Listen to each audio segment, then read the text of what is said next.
Hello. Maybe the best way to kind of demonstrate the issue of inventory cost flows is to create kind of an example. Let's assume that you're starting a used car business and you buy 3 cars for resale. In this particular case, let's assume that we buy for $2,000. We also buy some for about $4,000 and for $6,000. Now, if we were recording the journal entries to record each of the purchases of these used cars, which really is our inventory. Inventory are goods purchased for resale, and that's what we're doing. We're buying cars to resell them. So it's appropriate to call these cars our inventory.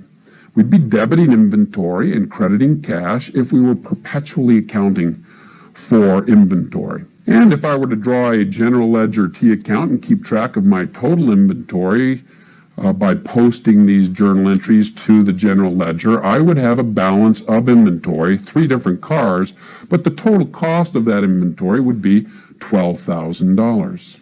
Now, I want you to assume that we get some customer. They walk up, love one of the cars, and they say, hey, I love this car and I'm willing to pay you $7,000 cash for it. And they give us $7,000 cash and drive off with the car. Well, how would we record that kind of a transaction? We'd be debiting cash and crediting sales revenues because we received cash as a result of a sale. But we'd also need to credit inventory and debit cost of goods sold.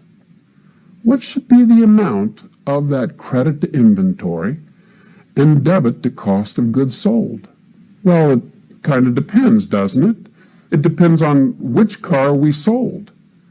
What we're doing here is we are going to identify the cost of the inventory that we're selling through a method called perpetual specific identification.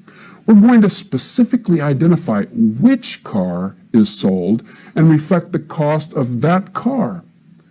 Now, let's assume for just a moment for fun that we had sold, how much had we paid? What was our cost of that inventory? Well, if you'll recall, it was $6,000. So we would credit inventory and debit cost of goods sold for $6,000. By the way, if in fact that was the scenario, we sold the cost of $6,000 for $7,000 to a customer in cash, what would be our gross margin or our gross profit? Or in other words, our markup on cost? Well, our gross margin or profit on that sale would have been the revenues less the cost of goods sold, the cost of the inventory, or $1,000. Let's change the assumption here.